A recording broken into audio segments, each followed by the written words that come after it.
Yuk siang. Ya kita mulai hari ini kita akan membahas tentang masalah budgeting atau bahasa Indonesianya anggaran ya. Suara saya jelas ya? Jelas banget, Pak. Oke. Jadi kalau nanti kamu semua bikin hotel, bikin restoran, bikin usaha apapun, yang pertama kali kamu lakukan nanti setelah perusahaan itu jadi, kamu bikin budgeting ya. Budgeting ini gunanya untuk mengkontrol performa dari usaha kita supaya usaha kitanya bisa jalannya sesuai dengan yang kita targetkan ya, karena waktu kita mulai bikin usaha kan kita akan menghitung kira-kira kapan nih balik modalnya gitu ya. Nah untuk itu dari balik modalnya itu nanti diturunin dalam bentuk kita buat anggaran ya, budgeting and varian. Oke, supaya aktif semua, tolong bantu baca Rauda ya. Rauda Huda bisa dibacain Rauda. Ya, Pak. Oke. The operating budget is a business plan that has been converted into monetary terms. Such a plan can be the forecasted revenue and related expenses for the next month. The budget could also be in non-monetary terms, such as the number of housekeeping staff needed next week.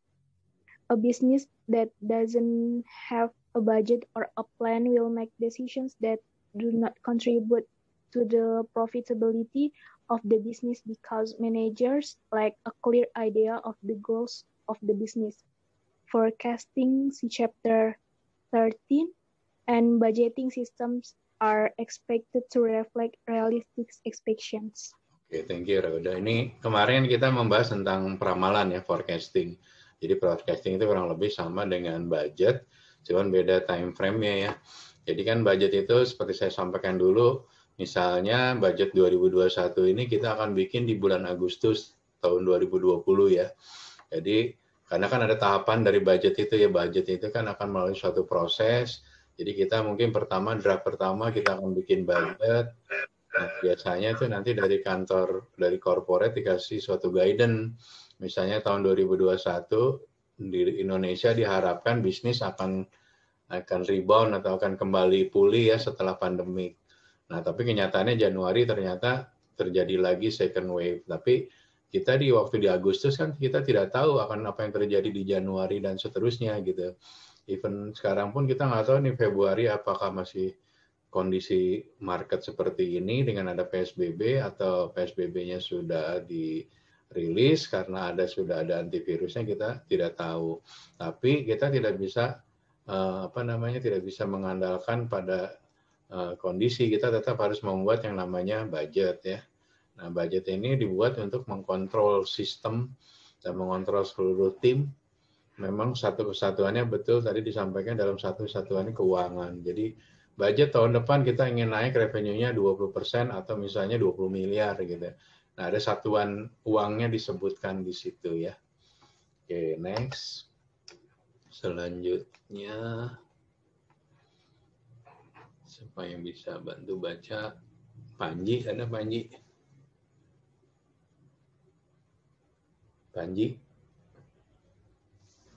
Kalau nggak Nicholas Lim bisa tolong baca nih, Nicholas. Ya, Pak.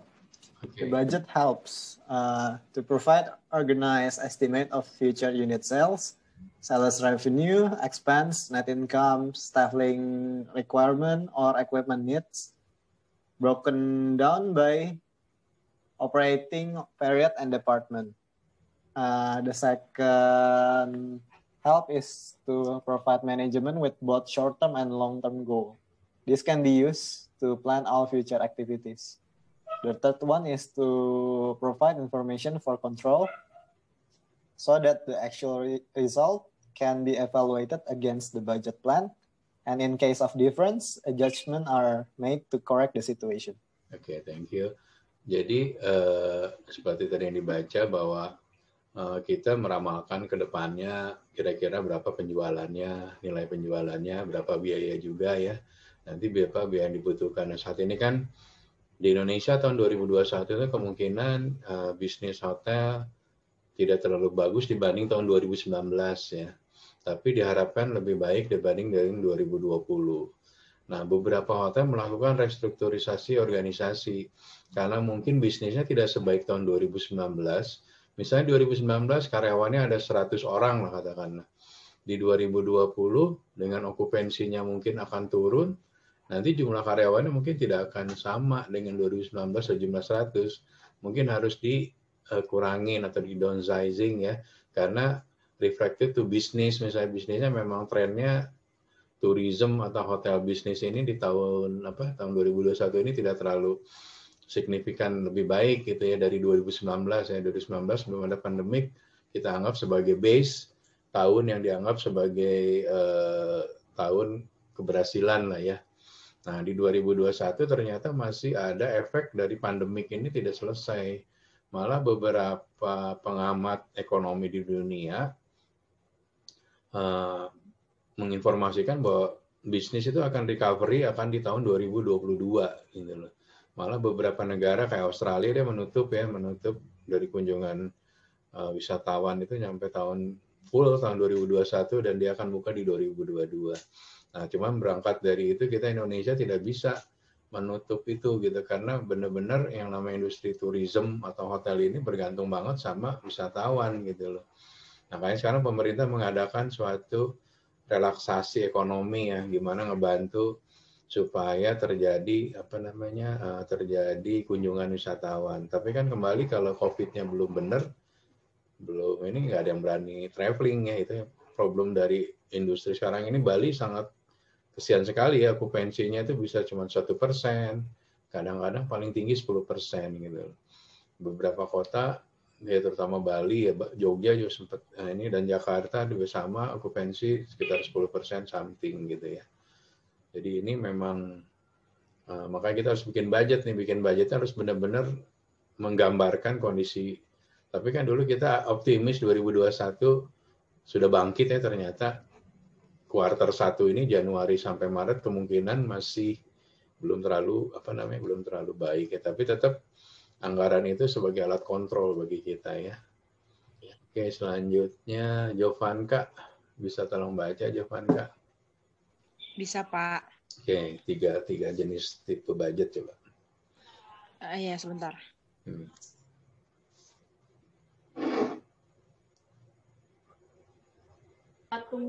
Oke. Types of budget. Pertama, operations budget.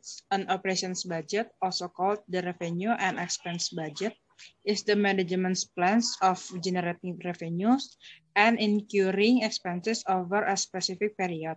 For example, the revenue forecast of a motel for a month.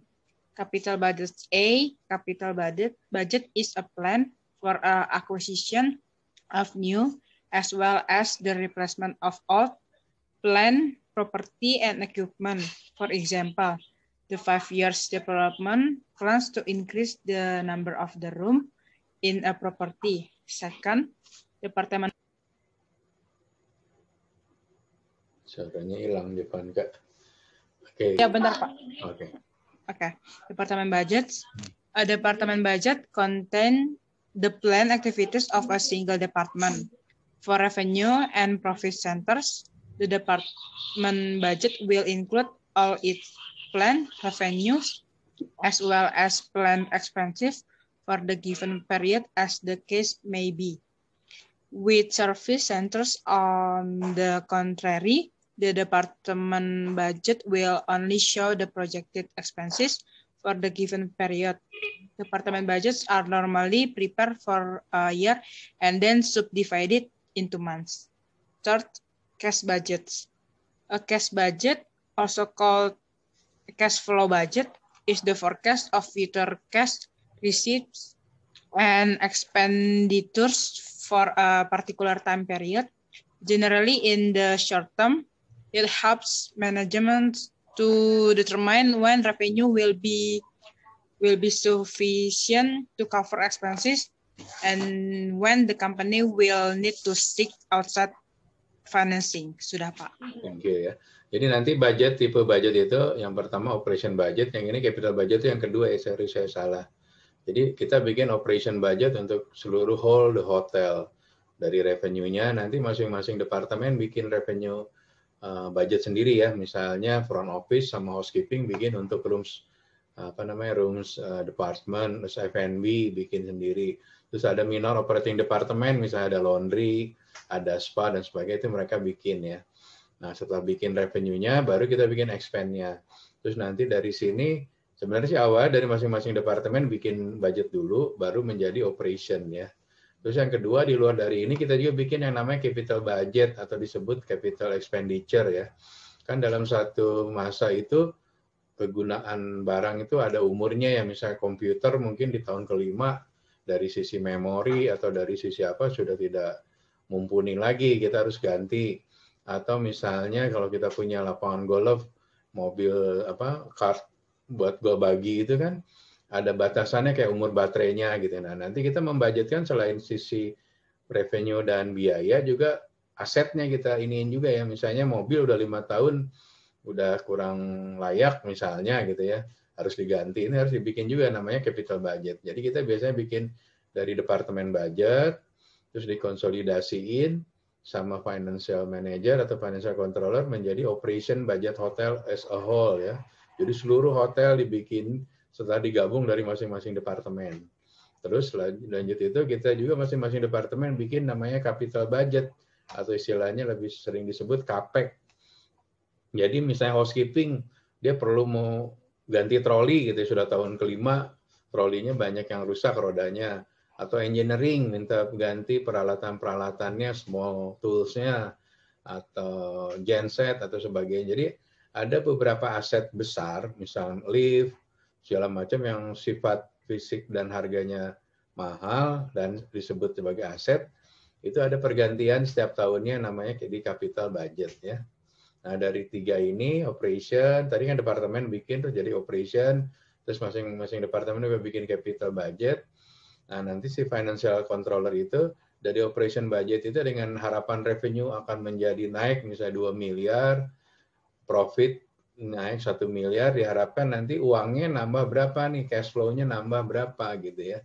Jadi nanti secara fisik hitungannya, akuntingnya ada, terus secara keuangannya pun harus dibikinin budgetnya. Tapi ini biasanya korelasi, dan kalau di hotel besar ini template-nya udah nge-link langsung.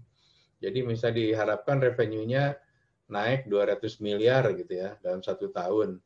Dari 200 miliar itu nanti pas akhir Desember itu yang menjadi bentuknya cash, kan rata-rata dari 200 miliar itu mungkin di bulan Desember ada berbentuknya masih AR ya atau credit card ya. Jadi misal credit card di tanggal 31 transaksinya uangnya kan baru masuk di Januari ya, baru masuk tahun depan ya. Nah nanti di sini udah ada template-nya. Berapa sih angka rata-rata collection ya dari revenue 200 miliar itu nanti secara fisik uangnya ada di bank berapa. Bisa 200 miliar, bisa lebih kecil karena memang ada tagihan yang pindah ke bulan berikutnya, atau bisa juga ada lebih karena ada deposit. Jadi yang orang wedding di tahun 2022 udah deposit duluan, itu bisa nambah cash flow. Oke, sampai di sini ada yang ditanya dulu sebelum saya lanjut? Ada yang ditanya tentang cara membuat budget? Nggak ada, saya lanjut ya. Nah, jadi saya lanjut ya, saya bacain aja. Jadi kita nanti master budgetnya seperti ini ya. Jadi tadi yang saya sampaikan, jadi operation budget itu dimulai nanti sales bikin dulu revenue-nya dulu ya. Nanti revenue-nya dikasih ke rooms sama F&B. Nah, room sama F&B baru bisa bikin expense-nya. Karena sales-nya sudah dapat, nanti bikin expense-nya maka dapat nanti budget rooms, budget F&B, nanti dikasih ke financial controller, jadilah operation budget.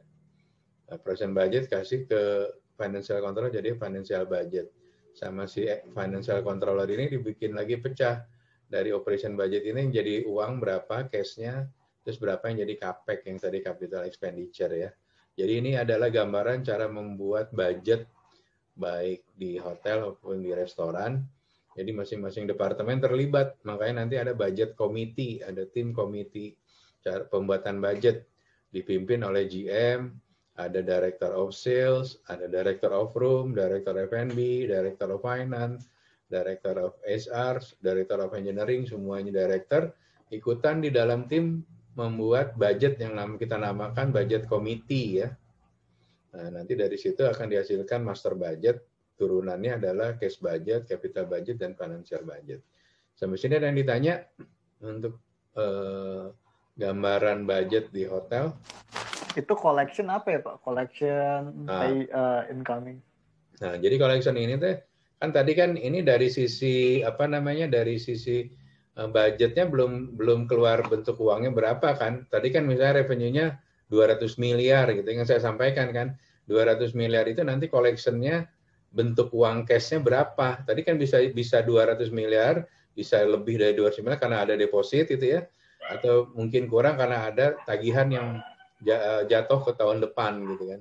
Nah, jadi si FC itu finance nanti bikin cash budget dasarnya dari collection, dari pembayaran.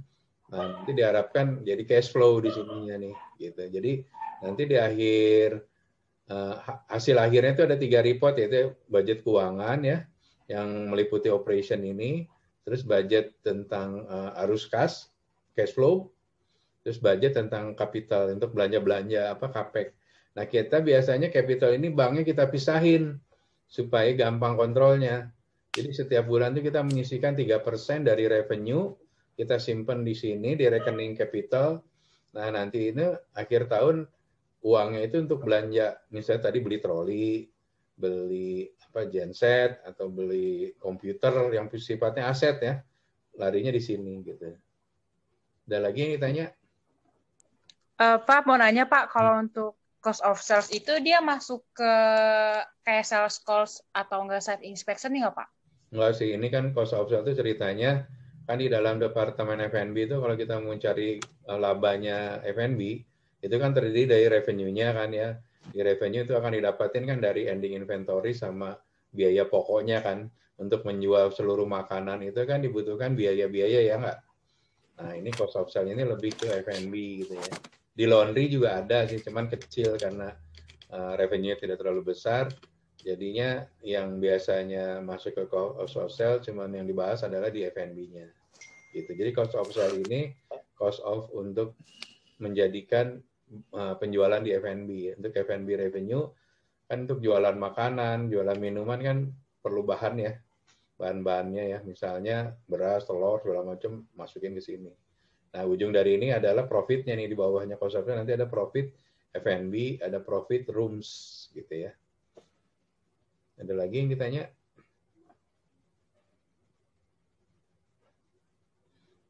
Oke, kalau nggak ada kita lanjut. Nah, setelah budget bikin jadi nih, kita nih jadi ceritanya budget nih tahun 2001 kita ceritakan ya. Nah, sekarang ngecual misalnya Januari kita udah closing nih, misalnya sekarang tanggal 31. Dulu kita dibudgetkan revenue untuk rooms 150.000 euro ya misalnya ya. Ternyata actualnya 165.000, berarti dia bagus ya. Berarti dia revenue-nya di atas budget nih, 15.000, istilahnya favorable ya. Nah, ini terjadi food cost-nya. Food cost-nya juga sama, dianggarin 56, tapi cost-nya actualnya cuma 51, berarti dia bisa saving cost ya. Saving, jadi favorable juga. Tapi di sini interest expense-nya, interest expense tuh misalnya kita nyimpan uang di bank kan ada interest income ya. Terus ada bank charge, nah bank charge itu masuk ke sini. Nah, ternyata bank charge-nya lebih gede. Mungkin juga banyak transaksi keuangan sehingga bank banyak mengecas adminnya gitu. Ini ternyata apa sih namanya? Secara angka dia lebih besar, berarti tidak menguntungkan gitu ya. Nah, varian ini adalah gunanya untuk mengkontrol. Nanti kamu kan udah masing-masing departemen kan nanti kasih budget nih. F&B dikasih budget, rooms dikasih budget, engineering dikasih budget. Nah, nanti kita mereview budgetnya dia sama actualnya yang terjadi. Gedean mana nih? Kalau revenue lebih gede lebih bagus, tapi kalau expense lebih gede, question mark tuh. Kalau expense-nya lebih gede tapi revenue-nya lebih besar, mungkin masih ada korelasi ya. Tapi nanti harus didetail lagi, ini benar nggak kenaikan biaya ini karena ada kenaikan revenue gitu ya. Bisa jadi revenue-nya naik Rp1, tapi expense-nya naiknya Rp2. Nah, itu yang nggak benar. Harusnya naik revenue Rp1, ya expense-nya naiknya tidak sampai Rp1 di bawah ini gitu. Istilahnya berarti variable cost-nya naiknya tidak linear ya istilahnya gitu. Sampai di sini ada yang ditanya untuk varian analisis. Ada yang mau tanya tentang varian analisis? Jadi intinya varian analisis itu adalah menganalisa antara nilai budget berbanding dengan actual-nya ya. Misalnya nih tahun 2020 budgetnya tadi saya sampaikan itu revenue-nya budgetnya 200 miliar. Tapi actual-nya cuma achieve 150 miliar, berarti minus 50 miliar ya. Nah, minus 50 miliar itu kita harus kasih keterangan kenapa di bawah 50 miliar. Misalnya okupansinya turun karena misalnya marketnya tidak ada apa-apa, harus ada alasan yang jelas nih.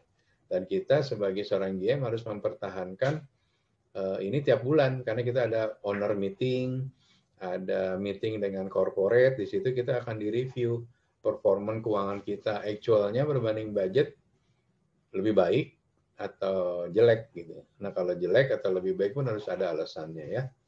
Sampai di sini ada yang ditanya. Yuk. Kalau misalnya ini actualnya itu melewati budget yang ada, berarti kan performance-nya bagus tuh Pak. Benar. Berarti untuk tahun atau bulan ke depannya itu penyusunan budgetnya bakal dinaikin nggak Pak?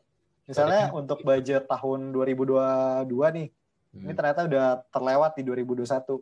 Akan diubah nggak Pak? Kalau ya diubah, biasanya sih Pak, kita akan lihat ini selalu trennya harus positif gitu. Jadi benar kata kamu. Tapi budget tidak dirubah tiap bulan ya. Budgetnya kan langsung setahun. Tapi nanti detail di depannya bulanannya dinaikin bisa gitu ya. Tapi bisa juga historicalnya gini. Tiba-tiba hanya di bulan Februari yang over budget nih ya. Oh ternyata kan ada event. Misalnya di Bali ada event IMF gitu waktu itu. IMF sedunia conference di Bali membutuhkan 5.000 kamar gitu loh. Jadi se-Bali penuh gitu. Tapi tahun depan gitu kan tidak akan terjadi, benar nggak? Conference-nya kan cuman kali itu doang gitu. Mungkin tahun depan giliran negara lain gitu di Afrika atau di mana. Nah itu harus ada keterangannya. Makanya setiap bulan itu kita bikin report supaya nanti waktu kita bikin budget analisanya kita benar gitu. Kalau cuma ngeliatin dari data, oh Februari tahun lalu gede banget nih, kita harus naik lagi. Ya nggak bisa ke-achieve karena tahun lalu itu ada conference itu saya bilang ada IMF meeting di Bali dan butuh 5.000 room night. Tahun depannya kan belum tentu ada lagi gitu conference sebesar itu gitu. Jadi kita harus punya historical datanya. Datanya dari bulan ke bulan itu tahun lalu ada apa ya gitu. Jangan kamu banyak GM-GM juga yang main naikin aja semuanya 10% gitu loh. Padahal dia nggak tahu pada di bulan-bulan tertentu karena ada event yang ad hoc ya, ad hoc tuh cuma saat itu doang, sementara doang gitu, dan tidak terjadi berulang setiap tahunnya. Itu yang harus hati-hati gitu ya. Ada lagi ditanya? Berarti kalau spekulasinya salah, bisa budgetnya bisa 150.000 bisa jadi 10.000 dong Pak? Iya bisa jadi, tapi kan tahapan kita budget gini sih. Jadi kita budget kan baru draft 1 nih ya, kita presentasi ke corporate dulu. Nanti tim corporate juga akan kerja, orang dari tim sales-nya akan menganalisa, tim finance menganalisa, dia akan kasih komen. Kamu yakin Februari ini naik? Terus dia tanya, emang Februari tahun lalu ada apa? Nah kita harus siap. Kalau kita nggak bisa jawab, ketahuan kita nembak bikin budgetnya. Tapi kalau kita bisa, dia kan akan nanya, loh, kok Februarinya jadi kecil dibanding tahun lalu? Kita akan jawab, ya tahun lalu ada conference nasional, internasional gitu kan. Nah jadi kita harus punya data. Karena waktu kita presentasi budget itu akan dikulitin sampai kecil-kecil gitu, sampai hal yang kenapa revenue-nya kecil, kenapa expense-nya gede, kenapa ini, kenapa itu. Nah, kita harus punya laporan, punya jawabannya gitu. Nah, makanya waktu bikin budget kita ada tim komite, masing-masing departemen head bertanggung jawab pada masing-masing departemen. Jadi waktu ditanya itu mereka sudah tahu jawabannya gitu. Banyak juga sih di Indonesia yang bikin hotel tebak-tebakan doang gitu, main hajar naikin 10% aja gitu. Nah itu yang nggak bener gitu.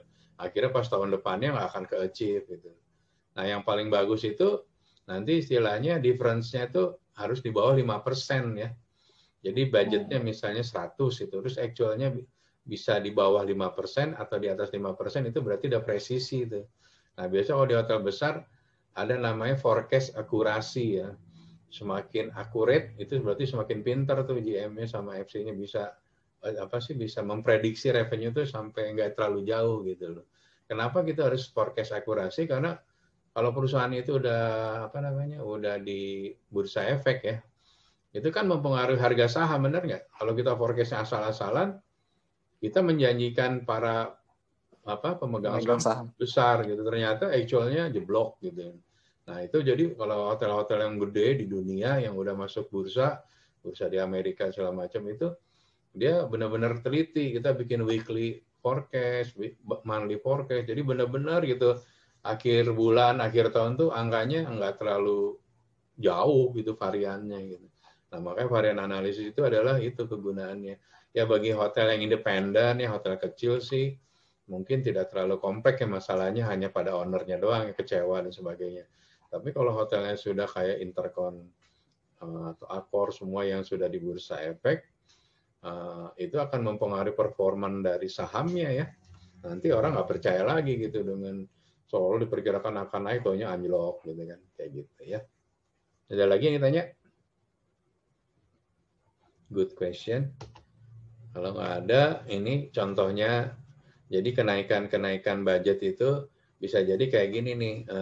Room revenue-nya di sini lebih tinggi ya. Jadi revenue-nya budget 195, actually-nya 206. Tapi kenapa biayanya kok naik gitu loh. Ini gas supply-nya kenapa naik? Nah ini yang harus kita analisa nih. Nah berarti ini kan biasanya sih kalau kayak gini kan ini biayanya variabel ya. Gas supply itu kan gas supply itu akan terjadi biaya kalau tamunya in-house kan, stay kan. Kalau dia nggak stay, kalau ada tambahan stay harusnya benar ini naik gitu kan. Tapi proporsi kenaikannya ini sudah sesuai nggak gitu. Nanti itu ada rata-rata. Jadi rata-rata per kamar gas supply-nya misalnya $10 gitu kan. Jadi kalau room-nya nambah 100, jadi $10 kali 100. Masuk nggak, make sense nggak angkanya ini? Nah ini buat kontrolnya ya. Jadi nanti kita tuh mengontrolnya sampai sedetail ini gitu ya. Itu lebih baik gitu. Jadi kita ketahuan pola usahanya sudah on track bener nggak gitu loh. Bisa jadi dia nggak jalan sesuai dengan budget ya. Ada lagi yang ditanya? Itu tadi Pak, kalau yang expense itu kan ini supply ya Pak. Berarti kalau supply ada penjualan berarti masuknya ke revenue juga dong Pak. Bukan harusnya favorable berarti Pak. Enggak, ya. Logikanya kan ini kan naik nih, revenue-nya naik. Kalau bisa expand-nya sih kan modelnya gini sih, memang ini akan timbul bisa naik atau bisa enggak, tapi lihat dari tipikal tamunya juga nih. Kalau tamunya long stay kan kita nggak setiap sehari ganti gas supply-nya, bener nggak? Kan sabunnya kan nggak diganti tiap hari, karena mungkin kalau masih ada kita tinggal isi doang ya. Tapi kalau tamunya beda-beda gitu ya, check-in, check-out, mau nggak mau kan housekeeping harus gonta-ganti itu ya, ganti kamar, bersihin lagi, ganti. Tapi kalau tamunya long stay misalnya sebulan, dalam 1 minggu tetap dibersihin, tapi nggak semua barang diganti. Kayak sendalnya, slipernya kan nggak langsung diganti kan, kalau masih bagus tetap di kamar itu gitu kan. Tapi kalau kamarnya udah diganti orang, itu harus diganti semua, apalagi sekarang kondisi pandemik ya, itu barang harus diganti semua. Nah ini memang menurut kamu kan ini harusnya ini naik, betul, harusnya naik karena memang revenue naik, tapi kenaikannya ini sesuai nggak naiknya? Ini kan naiknya berapa nih, 195. Katakan tadi saya bilang kan rata-rata kamar itu gas supply-nya misalnya $10 gitu kan. Nah ini tambahan naiknya kamarnya misalnya misalnya ini 100 kamar, tapi ini tuh nilai tambahannya misal lebih dari 100 gitu. Nah ini berarti ada masalah, ada kelebihan housekeeping expand-nya. Bisa jadi tamunya minta lagi berulang-ulang, atau memang barangnya rusak sehingga harus diganti. Nah tetap ini harus dikontrol, ini kenapa nih revenue oke naiknya segini, tapi ini related nggak sama ini, kenaikan variabel ini naiknya sesuai nggak dengan revenue-nya. As long as kenaikannya expand variable ini masih di bawah rata-rata dari naiknya ini sih oke. Tapi kalau naiknya signifikan, maksudnya kamarnya nambah 100 tapi expand ininya kurang lebih buat kamarnya 125, berarti kan ada something wrong di housekeeping-nya. Ini yang kita harus find out nih. Gitu. Ya. Ada lagi pertanyaannya? Oke, bagus pertanyaannya. Kita lanjut ini sama prinsipnya. Jadi kita nanti menganalisanya mulai tadi dari variable expense, kita menganalisanya juga nanti ke average room rate-nya naik enggak, terus okupansinya naik enggak, nanti adalah ini buat kontrol, ini tinggal dibaca aja sih. Jadi kalau naik kayak ini kan harga ya, ARR-nya harga rata-ratanya ini naik $5, jumlah kamarnya ini ini sebenarnya bagus nih, berarti dia jualan kamarnya harganya lebih tinggi ya. Dengan okupansinya lebih rendah, tapi dia bisa jual harga lebih mahal, berarti strategic revenue management-nya benar nih. Kan harusnya logikanya di sini kalau harga naik, seolah kuantitas juga harusnya naik ya, jumlah kamar yang terjual harusnya naik. Tapi dia memaksimalkan harga jual, berarti okupansi boleh turun lebih kecil, 50 kamar, tapi dari sisi harga jualnya justru dia lebih mahal, $5. Nah, nanti tinggal compare $5 ini terhadap $50 ini seperti apa, itu ada analisanya lagi ya. Ada yang ditanya untuk slide ini? Selanjutnya, ini sama, kita juga nanti compare antara harga dengan room sold.